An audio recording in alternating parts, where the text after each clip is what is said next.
I've spoken about a lot of quality manga out there, but this time I'm going to be talking about the absolute shittiest one that I could ever talk about. Quite literally. The one that I'm talking about today is called Isekai no Toire de Dai Osuru, or quite literally called Taking a Crap in a Fantasy World Toilet. I kid you not. This is actually a serialized work. It's in the magazine Young Champion Retsu, which, has a few interesting gems in there, like Bakuan, that one anime about biker girls that happened. Yeah, that was something. And then it has other titles such as Ecchi Sketchy One Touchy. And just by that name alone, I'm sure you're probably interested in what the heck even it's about.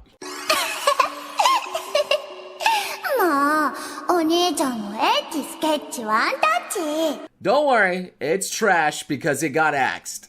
But anyway, going back to the fantasy world taking a dump isekai, the author of this is Tereda, and he's done other works too, some that were actually very popular and got an anime such as Teikyu. Alright, well, I won't say very popular, but popular enough to get at least an anime. But then he also did another work called Vending Machine Tobe-san, which is about a young female college student who is a self-proclaimed vending machine. And if you put money in her, juice will come out. Yeah, you can see the quality of manga this author produces is interesting to say the least. Okay, so let's get to talking about the actual manga now. Every single chapter seems to have the name first load, or second load, or third load. That's how he names the chapters. It's unique, to say the least. So it starts off as any good isekai does, and the first monster you face is the slime, as is tradition in any isekai. Yes, I know, it's an isekai. I get it. Most isekai are getting trashed now anyway. Might as well throw poop into the mix. I know, I get it. But anyway, they end up slaying the slime, and they're looking at his dead carcass and examining the details, and his companions are worried that he might eat said monster, and he's like, no, that's absurd. Why would I ever eat this monster? It might have consumed people. You guys are really weird. And they're like, dang, okay, you got me. Like, I was silly. I didn't think you'd actually do that.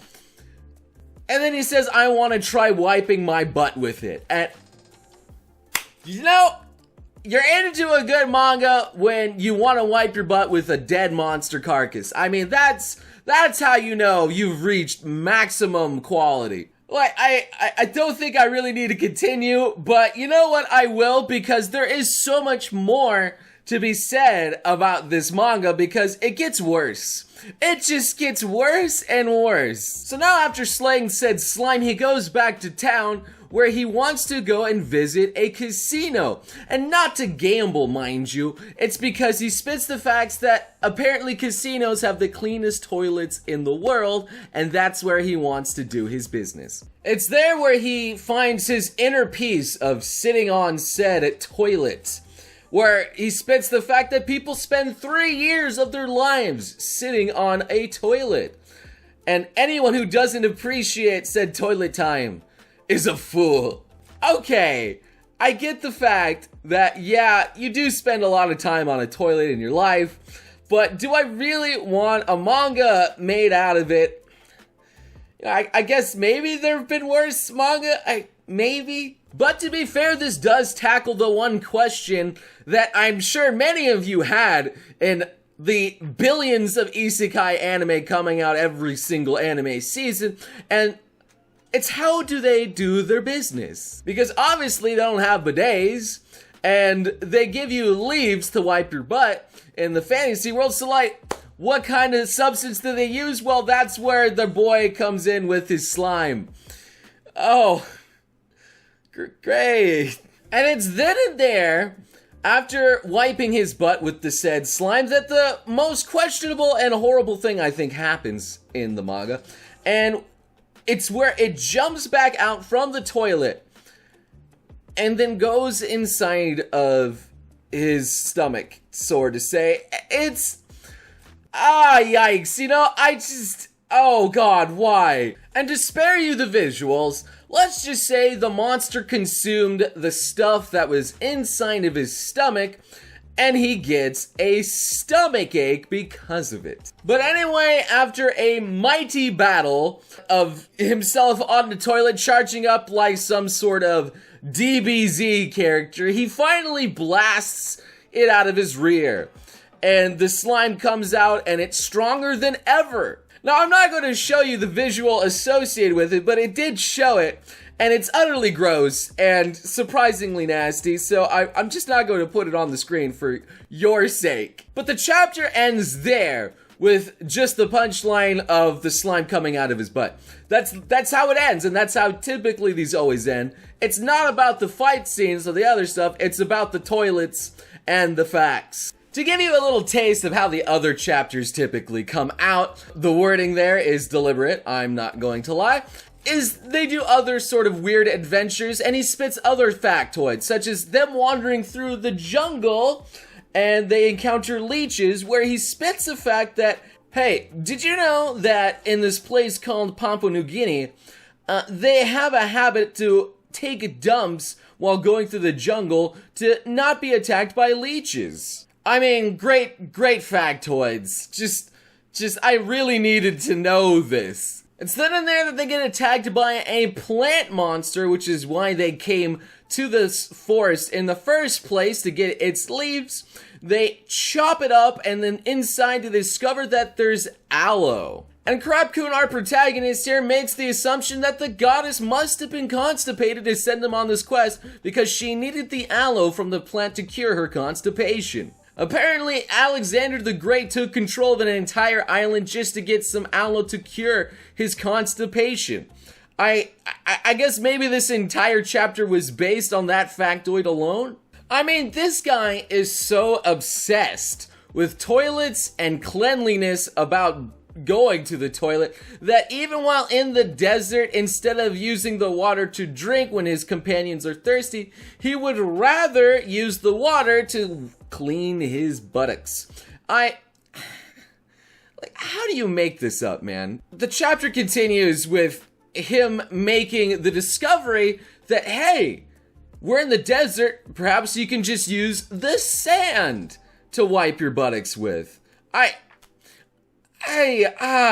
mean, yeah. The chapter continues with him spitting facts about how sand works to clean your butt, and how the desert acts as a self-flushing toilet to take away your turds, to dry it up, and the dung beetles will take care of the rest. I mean, which is true, and it's what happens, but it's just... Why did you need to make a manga about this? Apparently, though, I will say there is a plot hole here where... How did he not know about the sand when he spits a fact about the Americans building toilets in the desert having outbreaks of flies and stuff? I mean, wouldn't he know this if he knows that fact already? Like, come on, now you're just doing stuff for plot convenience here. If I want a manga about turds, I want it 100% accurate, believable, and have a good flow. And no, I'm not talking about the flushing of the toilet with the good flow, but it should have that too. I mean, this manga is just so ridiculous that the guy kills a dragon, peels off its scales, and uses it as a heated toilet seat. That's right, the dragon has toilet seat shaped scales apparently on it. Oh my god, it's just, come on, this is ridiculous. This is honestly ridiculous. And it's then and there that this anime does something that I will probably never forgive. It's the fact that it uses knee socks as toilet seat covers that the guy then sits on. That is... Why would you do that to perfectly good knee socks? That is blasphemy. That is honestly blasphemy. I mean, the story continues on, like spitting facts like ancient Romans had toilets with flowing water, and Japan used the river to self-flush stuff, and human waste was apparently used for fertilizer and to make sulfur for gunpowder. Like, I get it. I get it. These facts are true, however, human feces is often a terrible fertilizer because, you know, it contains stuff that's not really meant for plants to eat because of the stuff that we eat, such as meat, which is why they prefer stuff that eats grass naturally, like cows or other things, to give back the nutrients. That's the better kind of manure. The further and further you get into this manga, the more facts you learn about how toilets have changed the world. And while it's not wrong, you know, you would have cities, in fact, big cities without proper toilets because, you know, with all the human waste and stuff piling up, disease and other things would run rampant. But I don't know if we need a manga about this. You know, honestly, I think the author of this manga just has a fixation on toilets. Like, it's not really about the dumps, it's more about the toilets that he has an obsession with.